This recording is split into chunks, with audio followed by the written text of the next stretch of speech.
Thinking Aloud. Conversations on the leading edge of knowledge and discovery with psychologist Jeffrey Mishlove.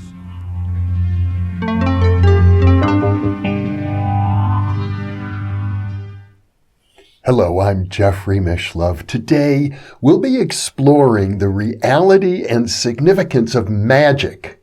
And I mean magic in the esoteric sense of the word. My guest is Dr. Dean Radin, who is currently the president of the Parapsychological Association. He is the chief scientist at the Institute for Noetic Sciences and is a distinguished professor at the California Institute of Integral Studies. He is also the author of The Conscious Universe, the Scientific Truth of Psychic Phenomena, and Entangled Minds, Extrasensory Experiences in a Quantum Reality, and Supernormal, Science, Yoga, and the Evidence for Extraordinary Psychic Abilities, and most recently, Real Magic, Ancient Wisdom, Modern Science, and a Guide to the Secret Power of the Universe. Once again, this interview is being conducted on Skype, so now I'll switch over to the Skype video. Welcome, Dean. It's a pleasure to be with you. In fact, I've been looking forward to doing this interview for quite a long time, so I'm delighted that you're with me.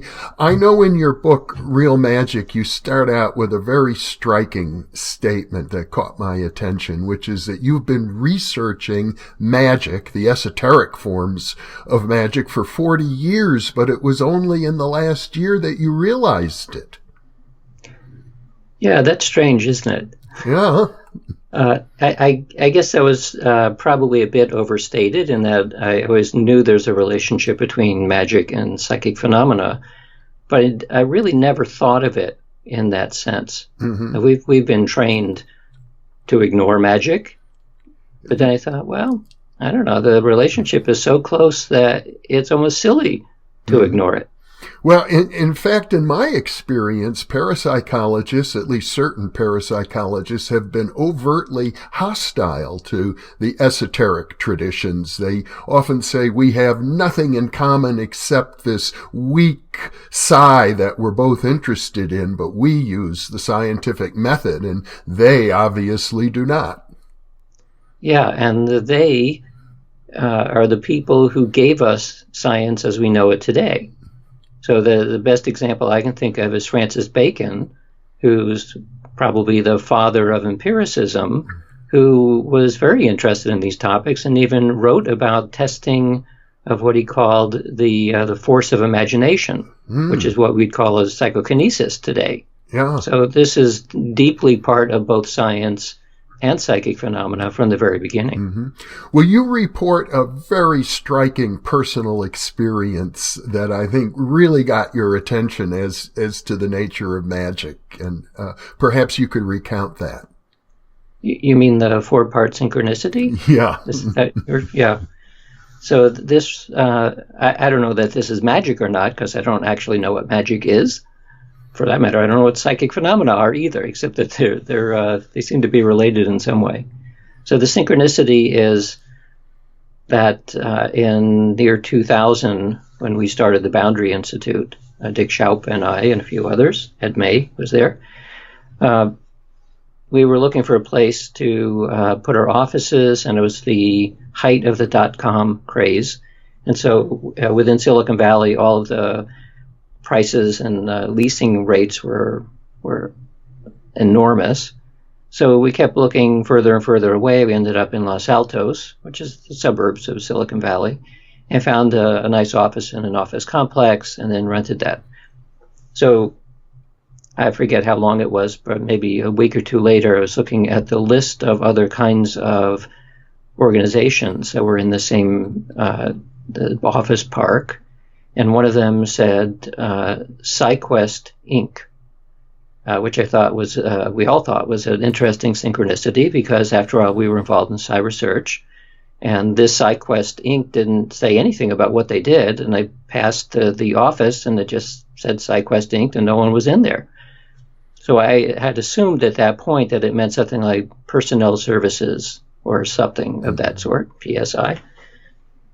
So then another couple of weeks go by. I walked to the office in a slightly different way, and I noticed that the office adjacent to ours is called PsyQuest Labs. And now it was more interesting, because what is a personnel services place doing with a laboratory? So again, day after day I'd go past, see nobody was in there, the blinds were closed. About a month later, finally I saw that there was somebody in there. I could just see through the blinds and see that there was a man standing at the desk. So I knock on the door. I'm all prepared to introduce myself. The door opens. There's a man standing there, and I put up my hand to shake his hand, say, hello, and he finishes the sentence by kind of croaking in a strange way, Dean Radin? And yes, I never saw this guy before, didn't know who he was. And he looked like he was in the middle of a stroke. I mean, he really looked quite shocked. And so I was concerned about this, and I wasn't quite sure what to do. But after a few minutes, he settled down, and I asked him, well, what are you doing here? And he said, well, I'm doing what you're doing. What do you think we're doing? Well, you're doing parapsychology. I said, you're also doing parapsychology? Yeah. He was one of the lead designers on the Apple PowerBook, which was one of their first laptop computers, and he cashed out from Apple and did what he always wanted to do, which, by the way, is what a lot of people would rather do, which is to study psychic phenomena, except that he wanted to do it as a business. It's a for-profit business, and he had ideas about how to do that. So the reason he was so shocked when he opened the door is because he had been engaged for a month in a Tibetan dream yoga practice where you can manifest what you want. And the practice involves 3 hours of being awake and then 3 hours of sleeping, and you continue this cycle for days and days with the idea that during your waking hours you're consciously trying to manifest the thing that you want, and then you go into your dream state, and the unconscious helps pull it. So what was he trying to manifest? Me. He was trying to get in touch with me. Now, he didn't expect that I was going to show up at his door, but he did hope that he would find a way to contact me because he wanted me to be on his board of advisors for his business. And at that time, nobody knew. I mean, hardly anybody knew that I was in Silicon Valley, especially not with a new organization out in the suburbs of Silicon Valley. So there wasn't any way that somebody could have found where I was. There was maybe 5 people who knew where we were at the time. So I felt somewhat disoriented when he told me that, because I thought I had free will to both get that office. It wasn't just my decision. It was the decision of a bunch of us. And I thought I had free will to go next door and knock on the door. And, the sort of disorientation was the notion that somehow he brought me into existence at that time and place because that's what he wanted. So the second part of the story is after he settled down and told me the story and we both recovered from our shock, he said, would you like to see what I have here at the laboratory? I said, sure. So it went in and it saw a fabulously equipped laboratory with a large electromagnetically shielded room, and inside the shielded room was all kinds of neat equipment, including a special leather reclining chair, which is a kind of apparatus I like to have in the lab, one of those zero gravity chairs. So this was my turn to be shocked, because what I had been doing for the prior month in my office, which was on the adjacent wall to his laboratory wall, was drawing on the board the things that I wanted to go into our laboratory, which included most of the stuff that was in his shielded room, including that leather chair. So I had brought into manifestation what I had been thinking about the previous month and didn't know that it was on the other side of the wall from where I happened to be. So it's 4 parts of synchronicity that gets wilder and wilder along the way. And in retrospect, I mean, we discussed it at the time. It was kind of shocking. in retrospect, it's a little strange that it's not even more shocking. I mean, we were kind of stunned at the time, but then people have said afterwards, well, did you then create a collaboration? I mean, you're two people working the same. And the answer was no, we didn't. We were so disoriented by the whole thing that we basically went about our business and were friendly with each other and would say hello occasionally, but we never collaborated. So this may be what I mentioned in Real Magic is when you're encountering something that is really high on the magical scale, it's kind of frightening. It could cause you to even forget that the event took place, and in worst cases, you deny that it ever happened. In my case, I'm not denying it, and I certainly didn't forget it, but it didn't, as I said, in retrospect, it didn't have the effect that you might think it would afterwards. It was more like, oh, that's weird, and then we go around our everyday business. Weird is an interesting word. It comes, I think, from the Celtic tradition, and I think it's another word that means magical, actually. W-Y-R-D, yes. Actually, the origins of the word is fate. It's almost a synonym with fate, but it's a magical kind of fate. It's like you have a certain destiny that is going to play out, and if you notice it, and if you can discern what that destiny is, you can make things happen that look magical, but it actually is just playing out your fate. Well, it also seems as if the Jungian notion of synchronicity comes to the fore here, as well as the concept of psychokinesis. Right. How does something happen? How do you make something happen? I don't know. But somehow that is what the magical traditions are about. Intention can somehow shape probabilities or something like that, and cause events to nicely come to pass. So you point out in your book that magic of this sort is real. It's intermittent. It doesn't work 100% of the time. And you also point out that there are many different spiritual traditions that post warnings about magic. And at the same time, various religions that warn people not to mess with magic also engage in magical practices. Right. Every religion that involves prayer is doing a psychokinetic practice. Or they're doing a theurgic practice. So if you're praying to give honor to some disembodied invisible intelligence out there, that's theurgy.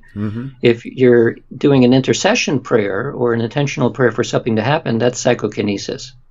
And so you're right, that this is part of the bread and butter of virtually all religions, and even not in a religious context. The whole affirmation genre is exactly the same way. So on the negative side, as Jean-Paul Sartre once said, hell is other people. In which case, the moment you get the sense that you have power over other people, it becomes extremely seductive. And that seduction makes you Darth Vader.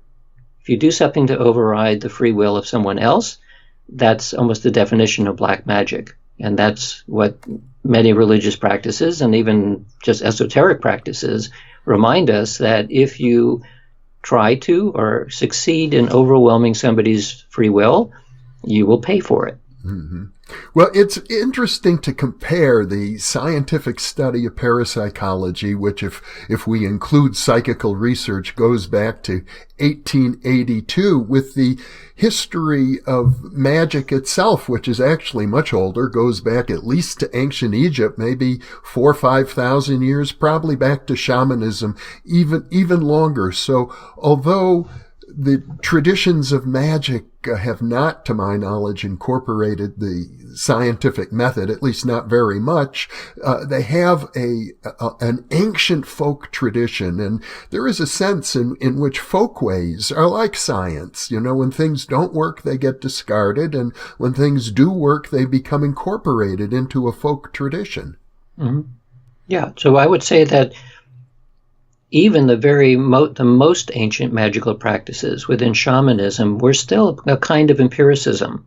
And if you're working spells or doing rituals and they never seem to do anything, well, you don't keep doing that. So this is not to say that the grimoires, which have thousands of spells in them, that they're all uniformly correct. A lot of them are superstition. But I would say that not all of them are superstition. And it raises the possibility, and I haven't done this yet, but it raises the possibility of taking a famous grimoire and actually doing the rituals and seeing what actually happens. So bring it up to date in terms of what we know about scientific methods today and try it. Mm-hmm. Just try it again. Now, in many cases, most of the spells are benign, but a huge number of spells are actually black magic because they're love potions and money potions and things that would require the world to bow to your wishes in a way that would affect other people. Mm-hmm. And so you may want to go through a grimoire and take the ones that seem relatively benign and work with those and set the other ones aside. Well, you also refer in your book to something you call gray magic, and specifically, as I recall it, it was what is known as a binding spell. Can you elaborate on that? Yeah, the binding spell is the idea that you place a constraint on somebody else so that their actions cannot harm other people. So there are witches and warlocks who are putting binding spells on Donald Trump, for example, to prevent him or his administration from harming other people. And then, so this is black magic in the sense that it's directly aimed at somebody else, but for the benefit of all. So it does go, it's somewhere between white and black, so it's gray magic. Mm-hmm. And also, I suppose, for people who are students of magic, well, there are many different traditions. There's Egyptian magic and Tibetan magic and magic in the Hindu Vedas and Western medieval magic. They all seem to have very extensive lineages and literature and history and mostly similar, but of course there are differences in each case. Right. And by the way, contemporary practitioners of all of the ones that you just mentioned. Yeah. So it's true that a scholarly overview of magic would the way scholars dive into a topic is to look at the nuances of cultural and history and language and so on between the different methods. But because I'm writing a fairly short book here, and I'm not a scholar of magic, what I wanted to concentrate on were the similarities. Mm-hmm. So I tend to do a synthesis of roughly 10,000 years worth of material, and that's why I vastly oversimplified for the purposes of this book. Well, I seem to recall an earlier conversation I must have had with you over a year ago probably, in which you said you really started out to write a book about the scientific method, and it ended up becoming a book about magic. Well, it was always about science and philosophy, mm-hmm. basically, about the assumptions within the scientific worldview.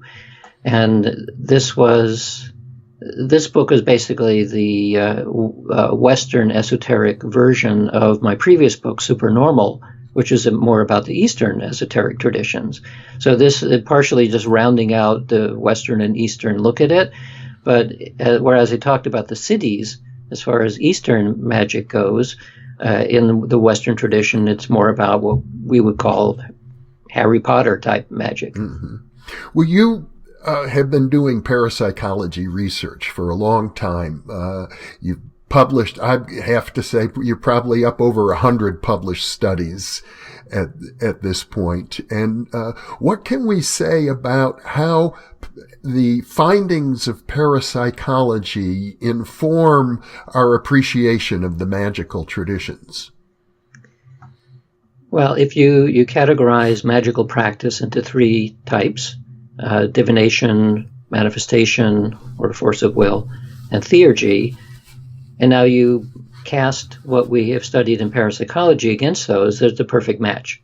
So divination is all about perception through space and time. Well, we know what that is in Psi research. Manifestation or force of will is psychokinesis and poltergeists and things of that sort. And theurgy is studies of mediumship and channeling and near-death experience and that sort of thing. So it's not as though there's something left out. All of it is contained within the studies that we do. And I think it's more of a socio-political reason why the Handbook of Parapsychology in the 21st Century, which is a nice snapshot of the state of the art, doesn't have the word magic in the index. It does have one article which talks about ancient magical ideas in the context, I think, of shamanism, but it's not a thing. It's like not even a topic that we would talk about, probably because we're wearing hats of scientists and scholars, and you don't talk about that stuff. So I figured it's ironic that within a field that has a strong taboo, which prevents people from talking about it, that we have a taboo within the taboo. And I decided I don't like taboos. So that's why I talked about magic. And I know you're getting, even today, some pushback from other parapsychologists who are very embarrassed that you're bringing up the subject. They think that it's associated with the worst, most pernicious superstitions. Some of it is. It's true. But it's also undeniable that the relationship is there. And so would it matter for what we're doing in terms of the perceived credibility of the field? And I would say it doesn't matter at all. Because the perceived credibility of the field from a mainstream academic perspective is that it doesn't have any credibility. So how could you make it any worse? What I'm trying to do is simply, in a sense, raise the scholarship to look more carefully about what it is that we think we've been doing, and more importantly, to look for clues within the esoteric traditions as to ways to think about the phenomena that we've been studying. Well, this brings us into the theoretical area, and there you raise some very interesting arguments. You suggest that reality as we know it is much more malleable than we tend to think. Well, that is what anything in parapsychology suggests, right? I mean, one of the summary statements that one can say about the entire database that we've collected is that there's a relationship between subjective and objective, that they blur into each other. That's like a one-sentence statement of implications of any kind of psi phenomena. Well, and the same is true of magic. That's basically what it says too, that the world is malleable, that the subjectivity can in some way interact with objectivity. So it's just psi research by a different name. It doesn't have the same tools that we can bring in a scientific sense. So the level of confidence about any particular magical practice is not quite as high as what we can say about an experimental series. But that the phenomena are basically the same, I think, is very clear. You yourself have conducted some very interesting studies looking at this relationship between objectivity and subjectivity involving quantum physical effects. Well, actually, every experiment that we've done, not just me, but within the field that involves psychokinesis, is exactly that. It's looking at how is it that some idea inside of your head is reflected in the behavior of a physical system, which could be a human being, at a distance. That's what it's all about. So yeah, so I've done that, and many colleagues have done the same kinds of experiments. Well, actually, in my experience, it seems as if most parapsychology research is focused in on the perceptual side of the equation. Experiments in psychokinesis seem rare to me. I agree that today that is the case, but that is primarily because most of the people doing these studies are psychologists. So they either don't have interest in the physics side, or maybe it wouldn't fit in with what they're doing. If you go back into the 1970s, there are many more physicists involved in this study, and not surprisingly, they were interested in psychokinesis. So I have training in both of those disciplines, so I flip back and forth depending usually on what the funding is. Well, let's talk about the double slit experiments that you've done. Okay. So the first experiments that used optical systems, both single slit interferometers and double slit, were by now I'm forgetting his name, Stan Jeffers, from York University, and Mike Ibbison, who was working at the Paralab at the time. So in 1998, they published 2 studies involving a double-slit system. Stan Jeffers is known as a major skeptic, and he reported no results. And Mike Ibbison was at Pear, and they reported positive results. Pear being the Princeton Engineering Anomalies Research Center. Right. So somewhere around 2008 or so, I ran across that paper, and I thought, oh, okay. One of my strategies for doing this, by the way, is that I figured that in order to try to push the envelope into the mainstream, it's not to try to break into the mainstream, but simply push it a little bit, you have to talk the language of the discipline that you're interested in reaching. So I thought, okay, I can do an optical physics experiment, and the first one was with a Michelson interferometer, where we would simply see whether you could change the interference pattern by interfering with the optical path with your mind. Now, we should talk about why the double slit is significant for that purpose. Right. Well, but the Michelson interferometer is essentially the same as a double slit. It's just a different optical configuration. They're both interferometers. So the reason why an interferometer is interesting is because if you gain information about the path that the photon takes as it goes through the interferometer, whether it's a double slit or Michelson or Mach-Zehnder or a whole bunch of other methods, if you know where the photon is going, then it behaves differently than if you don't know. And the knowing part is interesting because it's even not that you literally know because you've seen it or you've taken a measurement or something. It's that if you could know in principle, which is very strange, if you could know in principle where the photon goes by the apparatus arrangement, it behaves differently than if you cannot know in principle. So what I'm adding on to this then is to say, if you could know through clairvoyance what the path of a photon is through an interferometer, that should change its behavior. It should no longer be wave-like, it should be particle-like. That's what Physics 101 tells us. Because we're dealing with this fundamental paradox in quantum physics known as wave-particle duality, where something like an electron or a photon changes its very nature according to how the experiment is set up. Right. And so this is not a resolved issue. I mean, there are plenty of people who have opinions about why this happens, but no one really understands it. And the book that I usually recommend when people want to know about this in more detail is called Quantum Enigma. Quantum Enigma is a good book written by 2 physics professors on this notion of how is it that somehow consciousness or information or knowing seems to change the behavior of photons or elementary particles. So the double slit experiment, I first did the Michelson and then the double slit because it's considered the most beautiful experiment in physics. It is voted as such by members of readers of Physics Today magazine. And it's a very elementary and easy way to demonstrate that somehow knowledge of which path information changes the behavior. So we simply set up a double slit system. I worked with an optoelectronics engineer who very kindly built us the first version of this. And it was a fairly small portable device. And we started doing experiments where we asked people to imagine that they could see where the photons were going. And pretty quickly we were getting results suggesting that the interference pattern was changing in the direction as though the observation, the mental observation, was so-called collapsing the wave function. That was the first idea about what was happening here, because you can point back to people like John von Neumann and many other founders of quantum mechanics who said, yeah, consciousness is unavoidably related in some way to what is happening in the physical world. And you may be able to see that in a double slit apparatus.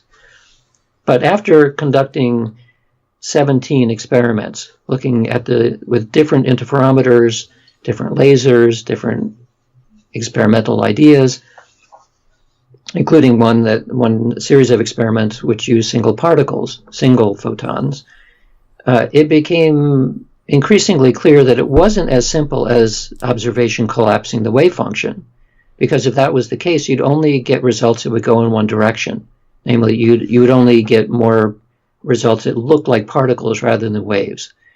And in many experiments, we did see that, but not all of them. Sometimes we got a reversal, a significant reversal, as we see oftentimes actually in parapsychological studies. You do a study, you think you finally figured it out, you do it again, and you get a significant result in the opposite direction. So this either means that our intentions are not stable, that we think consciously that we're trying to get a certain result, but unconsciously we're in some kind of self-defeating mode and making it go backwards. That's possible. The other possibility is that, especially in the double slit experiments, because we occasionally would get a reversal of the effect, significant reversal, that it was not simply collapse of the wave function. It was much more like we see in other psychokinetic effects, where there's some influence going on, but it is not stable according to your intention. And even when we ask people who are involved in these experiments, did you keep the same strategy and intention throughout the experiment? And the answer is, well, they tried to, but they couldn't. Because even experienced meditators start going into mind-wandering mode quickly.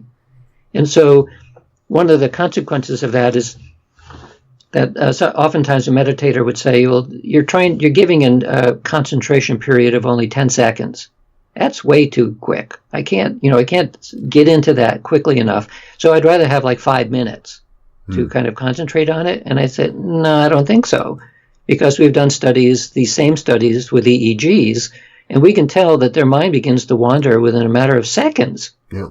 So do like a major shot of your intention for 10 seconds, sometimes 20 or maybe 30 seconds, and that's it. And now stop and relax. So we'll go back and forth between these two conditions in very short bursts, which is something that people generally don't do. So we don't have people who are experts at that. But we do that to try to limit the degree to which people's minds will begin to wander. Mm-hmm. Well, in the esoteric traditions, typically a person will spend months, years usually, practicing various forms of meditation, concentration, visualization, so that by the time they're really proficient at these things, they have many, many years of practice and trial and error behind them. And, of course, parapsychology laboratories don't usually work that way. No. The only person usually in the laboratory studies that I do who have thousands of hours of practice is me. Mm-hmm. When I bring in other subjects, some of whom may be very experienced meditators, they've never done anything like this. I still find that meditators do better than non-meditators because at least they have some attention training. Mm-hmm. They can do the task better than somebody who has no training at all. But you're right that especially for focused intention work, very few people actually do that for long periods of time as a practice. Where I've learned to do that because I've done so many experiments of this type and have used myself as subject repeatedly to test the system, that I kind of have an internal sense of what it even means to do that. So in some of the more recent experiments, we're using what amounts to magical tricks to try to help people do the task. So what I mean by this is we're currently doing an experiment using plasma ball. These are these little balls you can buy. Ours is 8 inches in diameter and has a nice plasma stream display, and it's used as a decoration. Mm-hmm. We're using it as a PK target. So in order to help people concentrate on the task, which is to move the plasma in one direction or the other, we have an effigy plasma ball. It's the same size as the actual ball. It's not turned on, but we ask somebody to try to move the plasma in a certain direction, which you can do if you touch the ball. If you touch the ball, it'll draw the streamers to it. So you touch the effigy ball in the direction that you want to move the plasma streams in the actual target, which is in the next room, actually in our shielded room. Oh. This now embodies the task. It's no longer a purely mental task. Now you have to do something, mm-hmm. and it's essentially the same idea as in voodoo or as in any kind of magic involving an effigy. Mm-hmm. And we find that even for people who are not particularly practiced, in this kind of intention, taking it outside of your head helps the process. And we're getting interesting results in that experiment. Well, one of the main features of magic is the use of ritual, and ritual can involve words, it can involve music, it can involve costumes, and setting. The magical practices typically, to my understanding, pay a lot of attention to those sorts of details in getting results. So that might be an area, it sounds like you're beginning to explore that with the effigy ball. Yeah. I've always thought it would be useful to create a kind of ritual that the subjects would go through. But without freaking them out, right? You're not going to start chanting in ancient Aramaic or something, because actually, I live in Northern California, probably people do that anyway. Some people would be into it for sure. Yeah, some people would be into it. But I view the scientific experiment as a ritual. It already is a ritual. I mean, the whole process is ritualized in many ways. So the effigy is one step in that direction. Other forms of what might be considered minor ritual is that we actually are fortunate in that our laboratory is not that easy to get to, right? We're at the Institute of Noetic Sciences Earthrise Retreat Center, which you can get to. It's a hilltop. Yeah, it's on the hilltop off the highway, and basically in the transition between Marin and Sonoma counties. So you have to do a pilgrimage to get there. Once there, it's not clear where the laboratory is. It's not marked intentionally. So when we bring a subject into the lab, we go down a winding path, and we go into the basement of somewhere, and even staff members who have worked at Earthrise, many of them have no idea where the laboratory is. So they'd like to do the experiments like anyone else does, and even for them, it becomes a ritual, like walking into the forest and finding a secret place, almost like an ancient alchemical place, because it's in the basement. All of that, I think, helps for the theatrical part, or the ceremonial part, of getting somebody into a different frame of mind in the process of getting ready to do the experiment. And I think maybe that's one of the reasons our experiments tend to work pretty well.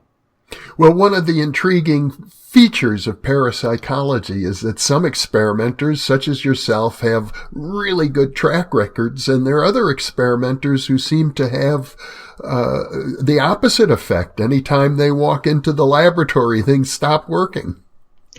Yeah, which of course raises the whole experimenter effect idea. I think there definitely is something to that. There's something about the interaction with the participants. I try to take myself out of the picture, at least as far as the direct participant, and that at least for the past 15 years or so, I've had research assistants actually run the subjects. I almost never do that anymore. It's partially because I don't have time to do that, but it's also intentionally to keep me as separate as I can get from being accidentally a subject in the experiment itself. Now, I know in your book you also point to certain advances, I'll call them, that are taking place theoretically, such as the writing of Bernardo Kastrup, where he's really challenging the whole materialistic metaphysics that most scientists subscribe to, and is suggesting that from a philosophical perspective, Bishop Berkeley was correct in saying we don't know anything outside of our own consciousness. Everything we know is mediated by our consciousness. Right. All of our scientific facts are inferences, even ones that we consider to be the hardest of hard facts. They're all inferences that we have to know, and the only way we know is through our awareness. So, as I mentioned before, one of the reasons for looking at the esoteric traditions is that you have 10,000 years of certain ideas. There are practices based on it. Like our technologies today are a practice based on the scientific worldview. Well, magic is a technology based on an esoteric worldview. It's exactly parallel. So if we if we don't simply dismiss the esoteric ideas as ancient superstition, of course, a lot of it is superstition, but maybe not all. What you come up with and trying to develop what are the philosophical assumptions underlying those traditions, it all comes down to consciousness is fundamental. Mm-hmm. That's idealism. So I then take that idea and say, well, let's assume that idealism is correct and apply it to what we know in parapsychology. Does it provide a better way, or at least a way, of looking at the data and beginning to understand it? And the answer is obviously yes, because if consciousness is fundamental, meaning more fundamental than physics, then suddenly things like psychokinesis and any kind of clairvoyance or whatever, they all become obviously correct. Or at least it's no longer you have to make a plausibility argument because it's built into the assumptions themselves. Mm-hmm. The problem with idealism that people often point out is that it can devolve into solipsism. And then nothing is real, basically. And that doesn't work either. So that's why I came up with this idea of thinking about the scientific worldview as a hierarchy of disciplines, with physics on the bottom and things emerge from on top of that. And just say, let's continue to use exactly that same set of assumptions. So we don't throw away any textbooks, but we expand our assumptions, which is what science has always done. And we're now adding a new layer below physics. And we're adding on the esoteric layer of consciousness. Mm-hmm. Somehow there's some primordial awareness that's simply out there and permeates everything. And from that emerges space and time and everything else that we know.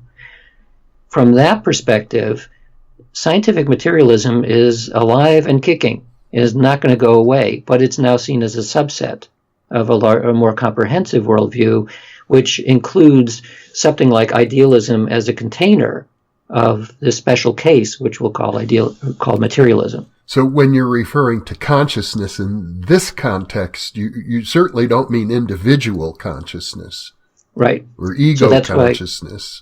I used the terms of little c and big C in the book to refer to little c as the thing inside your head that you call me, but that is composed of exactly the same stuff as big C, which is the container that holds everything. Mm-hmm. So I think this is what, like the Hindu phrase of Atman equals Brahman, that's what it's pointing at. And you see that in many different religious texts, that your awareness, your consciousness is a piece of, like a holographic piece of some kind of universal awareness. Mm-hmm. So that's how I make the connection. Yeah. Now, many magical traditions tend to invoke various spiritual entities, demons or deities or spirits or of various types, sometimes ancestors. How do you evaluate those? From a materialistic perspective, those ideas are very, very difficult to understand. Mm-hmm. Like we're talking about disembodied intelligences, essentially. Yeah. Well, that almost doesn't make any sense for materialism. What do you mean there's disembodied and intelligent? You need a brain to be intelligent, that sort of thing. Yeah. Whereas if you take an idealistic perspective, then suddenly, because everything has the potential of being aware, because it's all made up out of awareness, then you have a huge range of possible ways that awareness can manifest. Mm. So human embodiment is one form, but a giant gas bag out in space could be another form. Mm-hmm. So suddenly the idea of disembodied intelligences, localized intelligences, becomes much more plausible. Whether it's star people from Arcturus or whatever, who knows? But at least it creates a different way of understanding the entire range of theurgy, which is all about this disembodied spirit thing, in a way that materialism has a very difficult time with. Mm-hmm. Another feature of your book is that you point to certain individuals who seem to have very pronounced psychic abilities, and you suggest that these psychic superstars that are rather rare, but may also be the equivalent of the great so-called magicians or alchemists or magi or astrologers, diviners, and so on in the past. Mm-hmm. Yeah, so I use your example of the PK man, mm-hmm. Ted Owens. as a more contemporary version of what looks like a real-life Merlin, able to do large-scale things more or less on demand, whether they're PK or precognition, who knows, but big stuff. And they also used St. Joseph of Cupertino as an example of a levitator, and D.D. Hume as another example of somebody who was able to do amazing stuff with thousands of witnesses. So if you go through the whole litany of cases where they're individuals who seem to have really remarkable abilities, it is extremely rare. So maybe we're talking about 1 in 100 million or even 1 in a billion people. But that leaves room over our history that occasionally you'll have somebody who is not just psychic, but super psychic in many ways. And especially when it comes to the psi perception, that's probably not so rare. So, I mean, there we're talking about maybe 1 in 1,000 or 1 in 10,000 people who are really talented at it. So it's relatively common from that perspective. And most people, even untrained, can get a little bit of evidence, enough to convince themselves. I remember one time I gave a workshop in Jamaica, and this was mostly composed of British people who were going to Jamaica for vacation for this workshop. And so I did a remote viewing exercise where people had to guess what the next picture would be. And so they all made a sketch and they drew things. One of the people in the group was a very proper British solicitor, so an attorney, but a high-level attorney in the government. And he did an okay drawing of the thing that was the target. He was just shocked. He couldn't get over it for days. And he kept showing people, look what I drew, and this is the target. And it's like he had a mental breakdown or something. From my perspective, I was thinking, well, yeah, that's sort of normal. People can do that. From his perspective, it was transformative. So it's not that rare. Whereas these major figures in history are able to do things like literally levitate. That's pretty rare. That's pretty rare, yes, indeed. But I suppose one could say, highly developed disciplines such as athletics, you have a whole sociological system that funnels people in. So you're going to get, great athletic stars, the Michael Jordans of the world and the Tiger Woods and so on, are able to rise to the top, and everybody can see them and applaud what they do because there's enormous social support for that. But in parapsychology and even in the esoteric arts, I don't think we find that so much.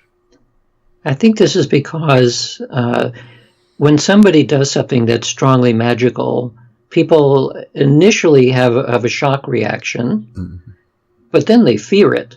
Yeah. Because of the moment that you have the idea that somebody can read your mind, you become transparent to them. That's frightening for most people. The moment you have the idea that someone can affect you, like your body or your thoughts or your behavior, that's even more freakish.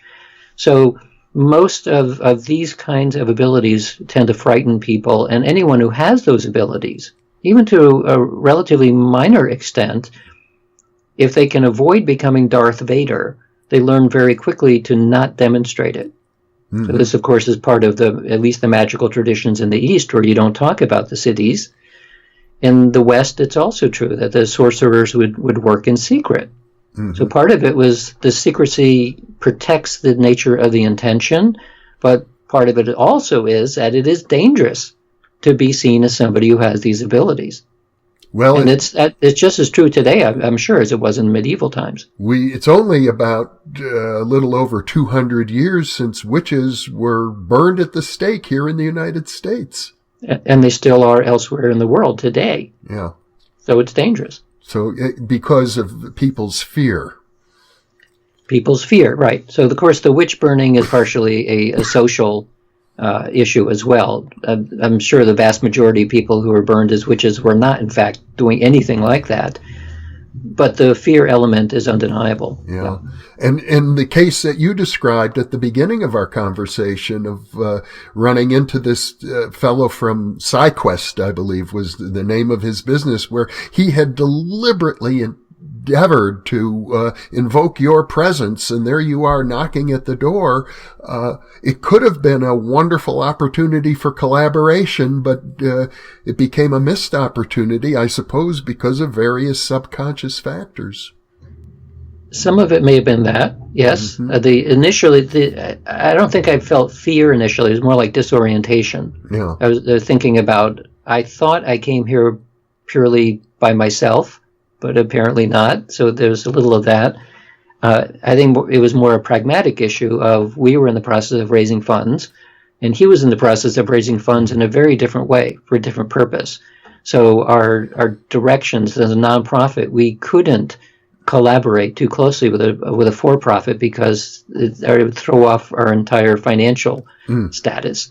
So that was part of it as well. I see.